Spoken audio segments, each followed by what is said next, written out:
estamos acá participando del primer congreso de economía geseliana. Lo que plantea en su libro El orden económico natural es un modelo económico que está basado en los principios de funcionamiento de la naturaleza.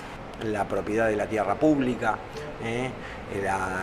las monedas oxidadas y el concepto de prosumidores. En esos tres ejes, que en definitiva es también un poco el planteo de la permacultura, en lo que se resume. La propuesta económica de la permacultura internacional viene directa e indirectamente de Silvio Gesell. El INAES tiene ya desde la gestión de Mario Cafiero una impronta muy importante de abrir el INAES a la calle. Estoy muy contenta de estar en las jornadas, de poder participar de todo esto. De todos esos economistas que nosotros vemos en la televisión, no tienen ni idea, no han leído ni conocen a Gesell. Yo siempre sostengo que hay que ser muy claro. Cuando uno explica economía, está la vieja frase de Raúl Escalabrino Ortiz que decía: si no entendés algo de economía, que te lo expliquen de nuevo; si a la segunda vez no lo entendés, que te lo expliquen de nuevo; si a la tercera vez no lo entendés, es porque te están mintiendo. Hay una costumbre inveterada en los economistas de dar explicaciones desde el punto de vista matemático.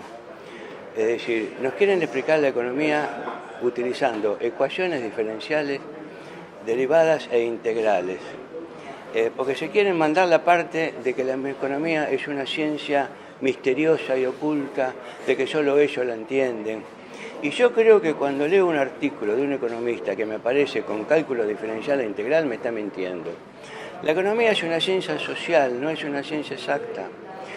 Y los modelos económicos tienen tanta cantidad, es decir, la realidad económica, mejor dicho, tiene tanta cantidad de variables que los modelos económicos, para poder comprender la realidad, transforman las variables en constantes. Al transformar las variables en constantes, están alejando al modelo de la realidad. Si dejaran al modelo como es la realidad, debería medir por la cantidad de variables que tiene 1 kilómetro de largo, más o menos, entre sumas, restas, potencias, raíces y demás cosas que se le ocurren a ellos.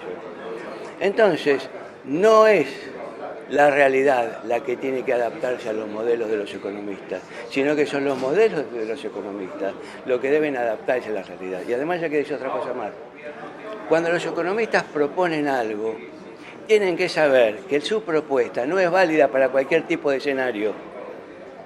Es válida para un escenario, y si la realidad coincide con ese escenario, entonces podríamos decir que el modelo sirve, pero en cuanto el escenario cambió, tiene que cambiar el modelo, porque es el modelo el que tiene que adaptarse a la realidad. Gesell basó muchas de sus propuestas en un revolucionario, un anarquista socialista de esa época, que se llamó Pierre-Joseph Proudhon. Y tanto Proudhon como Gesell eran tan revolucionarios, tan antisistemas, tan en contra del establishment de turno, que los anularon por completo. Les declararon la muerte civil. ¿Qué significa la muerte civil? De Proudhon y de Gesell no se habla. Viste que a Marx sí lo dejaron, a Marx lo dejaron. Porque total, si Marx defendía el capital financiero, no defendía al obrero.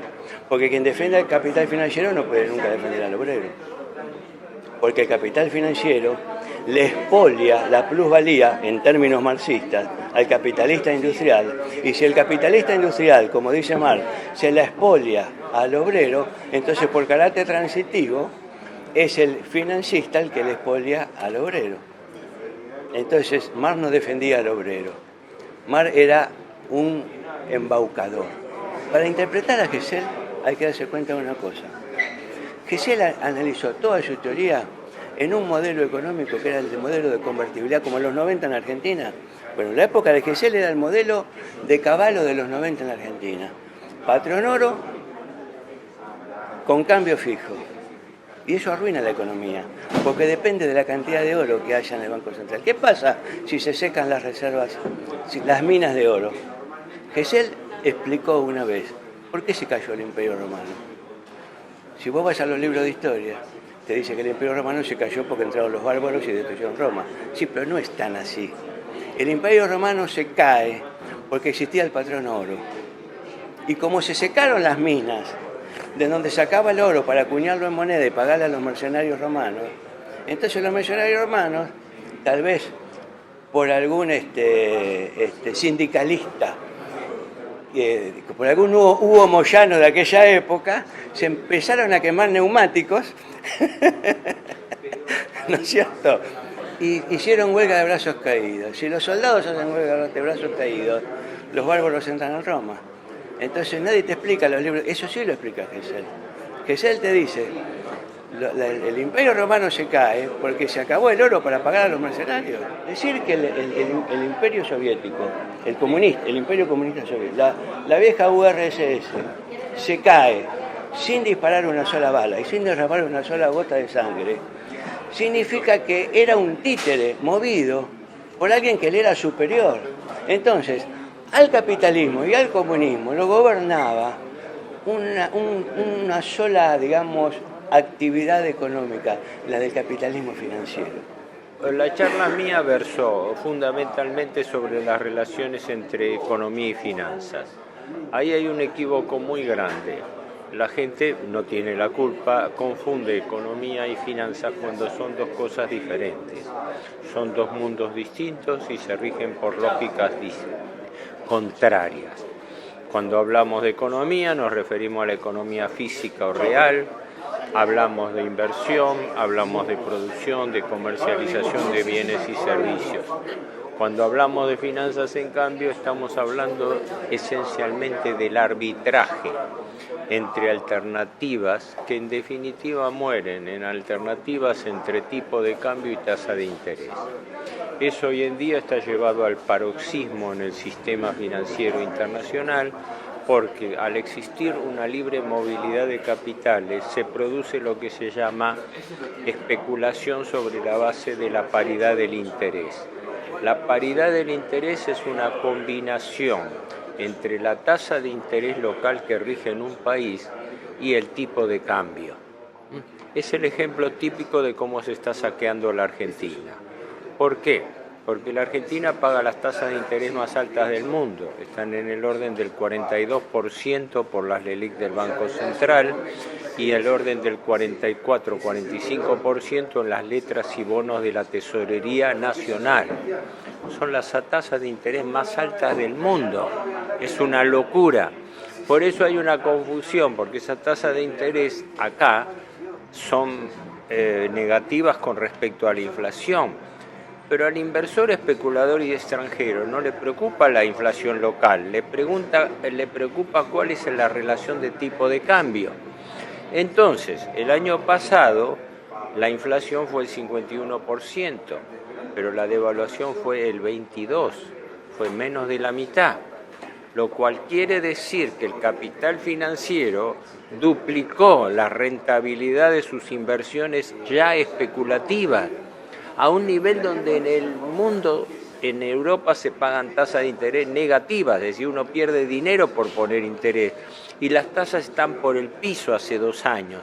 Así que la Argentina es el paraíso del saqueo financiero del mundo. Textual, textual, no quiero, como yo lo analizo objetivamente, esto no es partidismo político, nada, lo que estoy diciendo es simplemente, esto es lo que es el valor del sentido común, el valor político del sentido común, lo que significa que los gobiernos engañan a la población y son parte de esta trampa de endeudamiento donde mientras entretienen al pueblo como se entretiene una galería, una tribuna, están están permitiendo este saqueo sistemático por vía financiera. Y esto se produce porque la libre movilidad de capitales hace que entren, salgan capitales, se conviertan haciendo la bicicleta local, o sea, entran 100 millones de dólares, se transforman en 200 o 2.000 millones de pesos, ¿no? Se colocan al 42% y luego se retiran. Lo que les preocupa a ellos no es que haya más o menos inflación, les preocupa que el tipo de cambio de salida no sea muy diferente al de la entrada. Aunque se produzcan variaciones, siempre van a ser de grado, no de fondo. Entonces, esta es la esencia que yo veo, para simplificarlo, ¿no? La esencia del saqueo financiero que veo en la Argentina. El tema de la deuda ya tiene toda su autonomía y toda su gravedad propia, ¿no? Es decir, estamos metidos en una trampa de deuda insoluble, perpetua. ¿Cuándo una deuda es perpetua? Cuando vos tomás una deuda que no se puede pagar, entonces esa deuda está inexorablemente condenada a ser refinanciada a su vencimiento. Entonces la gente desconoce que la deuda pública argentina, que en este momento se calcula que a fin del año pasado sumaba solamente en cabeza del Estado central 377.000 millones de dólares, se cree que se está pagando, no se paga un centavo de deuda. Se refinancia hasta el último bono, hasta la última letra, hasta el último centavo, pagando intereses y retirando bono viejo y entregando bono nuevo.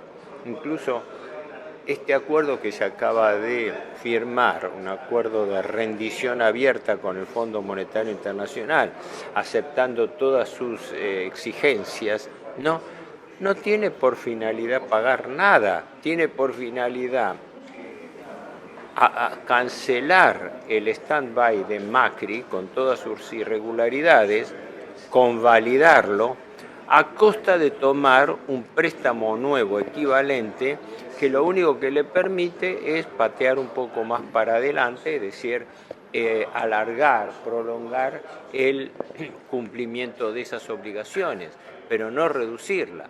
Ejemplo, en el presupuesto de este año, que no fue aprobado, el presupuesto 2022, figura que sin contar los 19.000 millones de dólares que le vencen al fondo, sin contar esos 19.000 millones, le vencen al país 51.600 millones de dólares. Sí, casi 52.000 millones de dólares de ese total de 377 que hablábamos, que es el stock total que tiene el gobierno central. ¿Sabés cuánto se paga de esos 52.000 millones? $0. Pero además, como endeudamiento público, está previsto que el país tome deuda, insisto, sin contar el Fondo Monetario, tome deuda por 80.100 millones. A ver, un momento, razonemos un poco. ¿Qué quiere decir esto? Que no solamente los 52.000 millones de capital que vencen se van a refinanciar, sino que por presupuesto está previsto que este año aumente la deuda 28.500 millones de dólares más. Y este es el paraíso del endeudamiento perpetuo.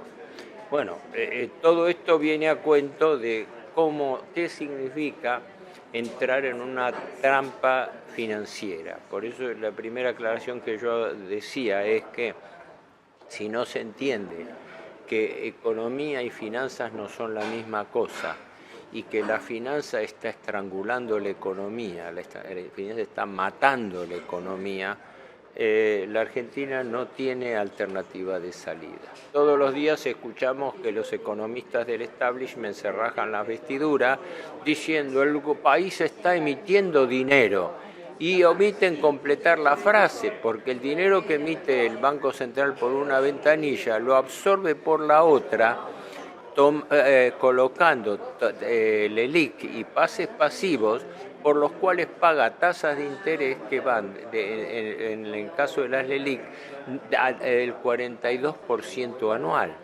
Entonces, ¿qué quiere decir esto? Que nos lamentamos de estar emitiendo dinero que absorbe el propio Estado pagando interés. Es un despropósito total.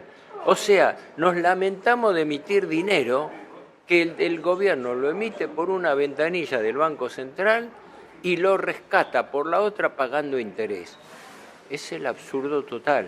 Por eso la Argentina, este sistema data de 40 años, por eso la Argentina no tiene solución, y yo lo hago como un apotegma propio. No hay solución al problema de la deuda dentro del sistema de la deuda. Porque el sistema está armado para eso, el sistema está armado para crear un mecanismo de reendeudamiento perpetuo. El sentido de estas jornadas es traer a colación las ideas de Silvio Gesell, porque obviamente son diferencias de tiempo, lugar, razonamientos, no es una coincidencia total, pero Silvio Gesell tiene el mérito histórico que tratamos de hacer reconocer a través de esta difusión, tiene el mérito histórico de haberlo entrevisto, de haberlo percibido. No nos olvidemos que el libro de él, El orden económico natural por libre moneda y libre tierra, fue escrito en 1911. Hay una traducción castellana posterior del 36, ahora se está discutiendo reeditarlo, pero que fue producto de varios trabajos de él sistematizados en 1911 en Alemania. Estamos hablando hace más de un siglo. Y pensar que el mundo financiero ha evolucionado en sentido exactamente contrario a las recomendaciones sanas y naturales de Silvio Gesell. Esto demuestra que el mentado progresismo de las ideas, de los tiempos, de las ventajas, es solo para los grandes titulares de los diarios. La finanza es la antítesis de la economía natural. Es la economía convencional, artificial, creada por el hombre, con la diferencia y la gravedad de que esta finanza está matando la economía.